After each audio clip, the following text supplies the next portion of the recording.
آزاد فلسطین ریاست قائم ہو جائے، اسرائیل سے تعلقات بحال کر لیں گے، سعودی ولی عہد کا بیان۔ سعودی ولی عہد اور وزیر اعظم شہزادے محمد بن سلمان نے کہا کہ آزاد فلسطین ریاست کی قیام کے بغیر اسرائیل کے ساتھ سفارتی تعلقات قائم نہیں کیے جا سکتے۔ ولی عہد نے شاہ سلمان بن عبدالعزیز کی نیابت کرتے ہوئے ریاض میں مجلس شوری کے 9ویں سالانہ اجلاس کی افتتاحی تقریب سے خطاب کیا۔ سرکاری خبر رساں ایجنسی ایس پی اے کے مطابق ان کا کہنا تھا کہ فلسطین سعودی عرب کے لیے سرفہرست ہے۔ فلسطینی عوام پر جاریہ اسرائیلی قابض قوتوں کی جرائم کو ہر سطح پر مسترد اور ان کو شدید مذمت کرتے ہیں۔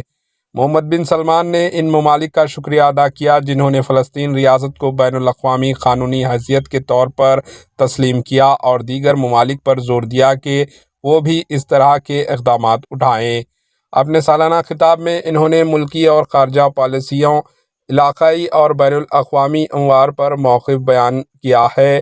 انہوں نے کہا کہ سعودی عرب کا مقصد سفارتی حل کے ذریعے علاقائی اور بین الاقوامی سلامتی کو بڑھانا ہے۔